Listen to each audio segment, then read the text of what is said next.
Tu cuerpo es una danza, mi cuerpo es un misterio. Tu boca es un abismo, mi boca una caverna. Tu sexo es una fuga, mi sexo una llovizna. Mi voz es una sombra, tu voz un laberinto. Mi pecho es un sepulcro, tu vientre es un espejo. Son miope mis dos manos, es ciega tu cintura. Tu piel es un aullido, mi piel una congoja. Mi silencio es desierto, tu silencio es vendimia. Mi nuca es un refugio, tu nuca es una celda. Mis brazos son un pozo, tu brazo mar abierto. Tu saliva es incienso, mi saliva es saliva. Mi sangre es una marcha, tu sangre es un presagio. Mis ansias son un árbol, tus ansias son ventanas. Mi orgasmo es un regreso, el tuyo una partida.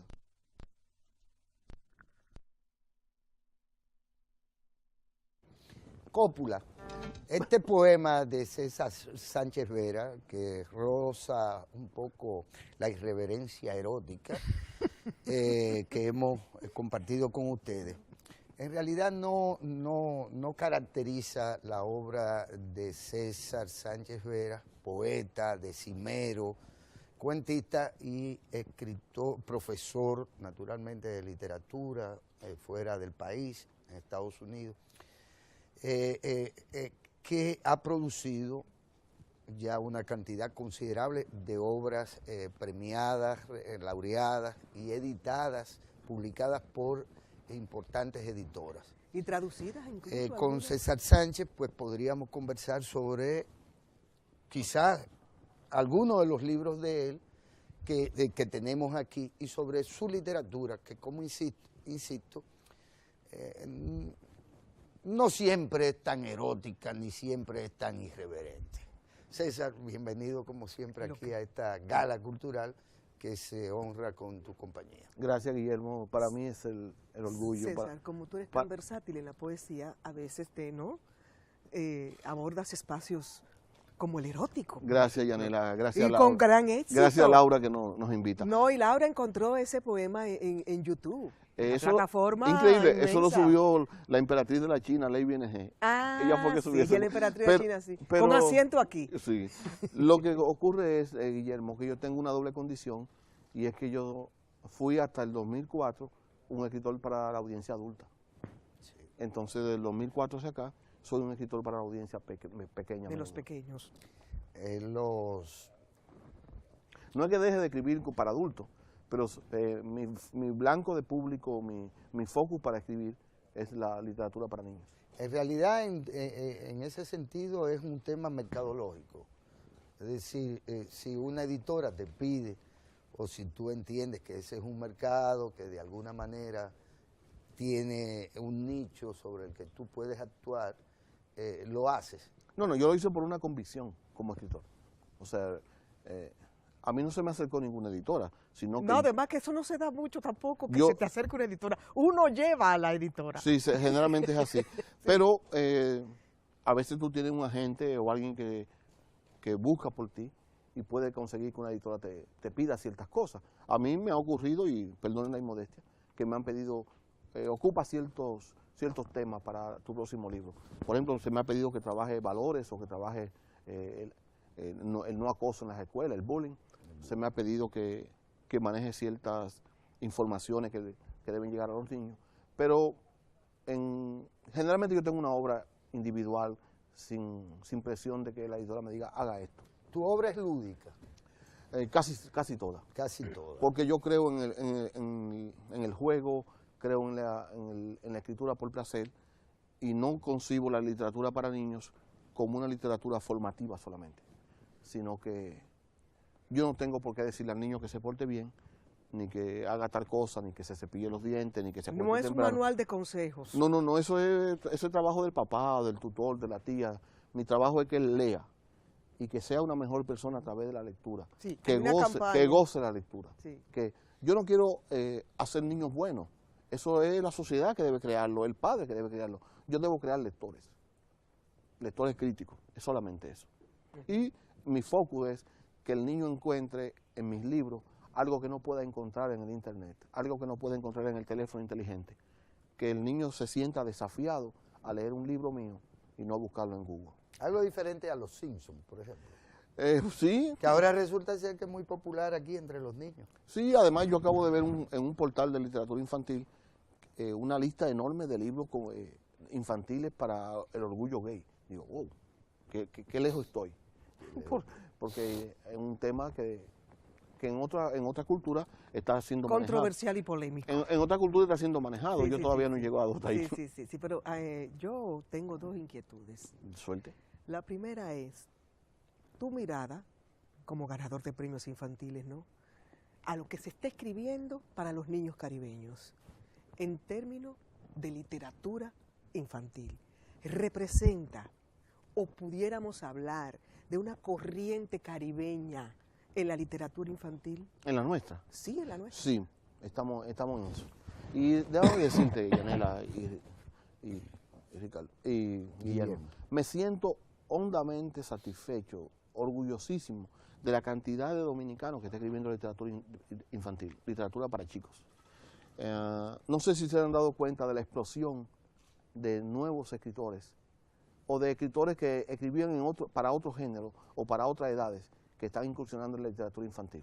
Hay un movimiento maravilloso en donde, de memoria te puedo citar algunos nombres como Fara, como Margarita Luciano, como Levi N.G., como Omar Mesón, como Kiani Antigua, bueno, de los consagrados como Pedro Valdés, Rosa Francia, Pedro Valdés, Marcio Veloz, Eleanor Grimaldi. O sea, estoy hablando de una generación gigantesca de escritores con sobrado talento y muchos de ellos apoyados por Dulce Elvira, y muchos de ellos apoyados por una editora como Alfaguara Santillana, sí, o Barco de Vapor o Dicesa, y eso te hace sentir esperanzado en que se está escribiendo una literatura para nuestros niños con conexión con su identidad y con su cultura, no como me tocó a mí, que yo tuve que leer a Excalibur. No, Batman, y tuve que Robin. leer, bueno, por lo menos se leía en ese entonces. La pequeña Lulú, me encantaba. Yo siempre he leído de todo, Memín me encantaba, Fantomas. Pero lo que quiero decirte es que nos tocó leer una literatura que no fue escrita para nosotros, ni que tenía la revista aquella que llegaba a Argentina, Billiker. Sí. Sí, que... Aunque Guillermo y yo somos de la época de La Cámara la vio así. De la última hora. Pero lo que quiero decir... Página 14. Sí, vaya, sí, en su tercer ángulo.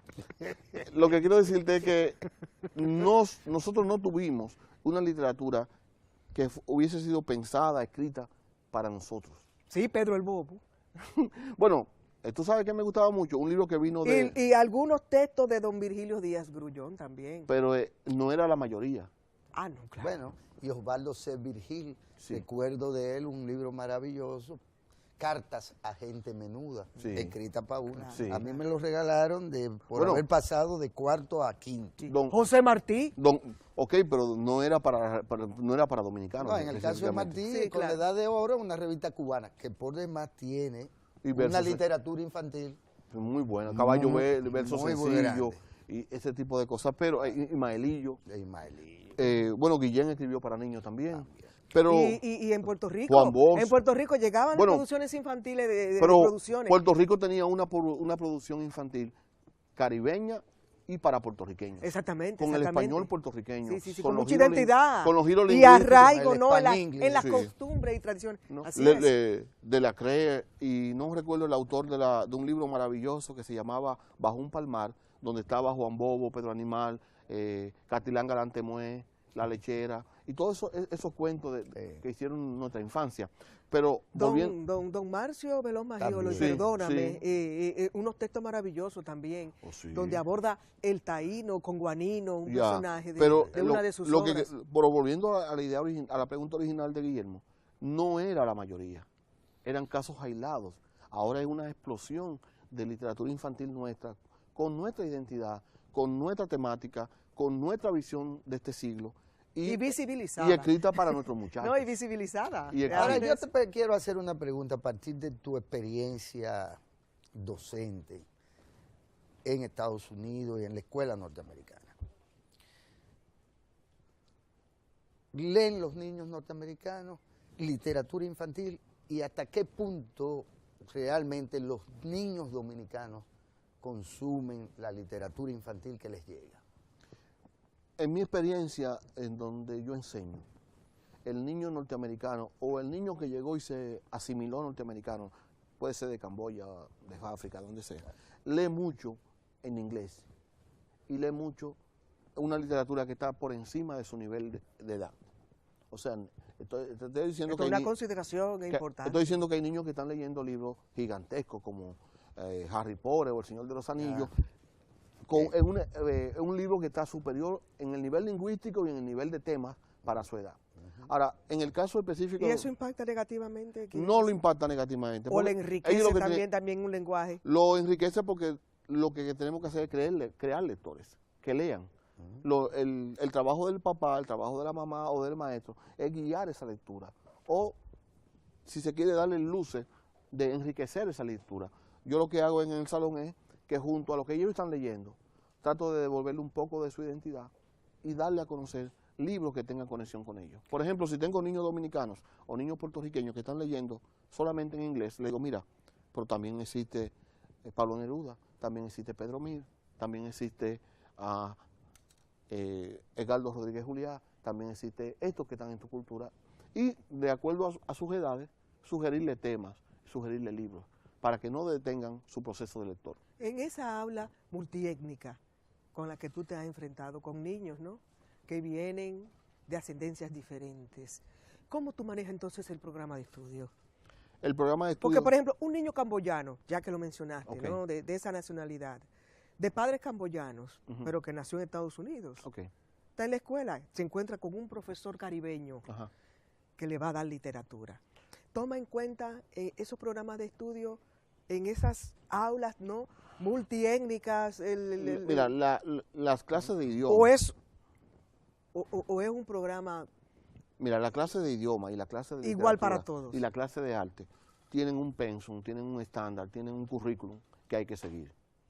Entonces, por ejemplo, yo tengo en 8 meses de clase, 7 meses de clase, que cumplir con un estándar, con un currículum, con un pensum, con un programa de trabajo. Pero independientemente de ese programa, el maestro tiene que tener tolerancia y respeto por la diversidad. Entonces, dependiendo cuál sea la población de estudiantes que tú tengas, su ascendencia o sus necesidades, entonces tú enriqueces un programa que ya está prefabricado. Por ejemplo, yo tengo estudiantes, si tengo el 90% de estudiantes dominicanos y tengo solamente, digamos, un ejemplo, digamos 10% de puertorriqueños, pues entonces yo acomodo esas necesidades con lo que yo tengo que hacer. Y en ciertas fechas pedirle permiso a los puertorriqueños, por ejemplo, 27 de febrero o 5 de diciembre o 16 de agosto, y decirle, mira, permítame explicarle a nuestros muchachos esto que está en su cultura, en su identidad, para que no se le pase. Porque yo debo devolverle a ellos lo que la emigración, lo que el arrancarlo de cuajo de una cultura, hay que devolvérselo. Alguien debe devolvérselo. Una pregunta capicúa. Capicúa. Sí, Dale. esta, mira. Se ha vendido la idea, que yo no voy a decir si es correcta o no, de que el segundo idioma, y más que el segundo idioma nuestro, debería ser el primer idioma nuestro, el inglés. Sin embargo, a los niños que tú quieres que sean bilingües, y no hablo de ti, hablo de la cultura que se ha impuesto aquí, Okay. del bilingüismo, hasta el punto de que la clase media alta manda a sus hijos no a la escuela pública nuestra, sino a escuelas bilingües, sumamente caras incluso por ellos mismos. Okay. ¿Tú escribes en inglés y en español obras para niños o cómo ves tú esa relación del bilingüismo, nuestra propia literatura y lo que se persigue en términos de respeto o tolerancia a la diversidad? Mira, en el caso donde yo enseño, yo soy maestro de español y yo debo cumplir con ese currículum, pero en el caso de mis obras, yo la pienso en español, la traduce una persona experta al inglés y yo lo hago porque el mensaje debe llegar en cualquiera de los dos idiomas. Y tengo muchachos que aunque que solamente hablan español en mi salón de clase, porque fuera de ahí, en el trabajo, en la casa, en el parque solamente hablan el inglés porque es el idioma del país que lo acogió. Y trato también de que no se pierda la lengua entre la conexión lingüística entre el papá y el muchacho, entre el abuelo y el muchacho.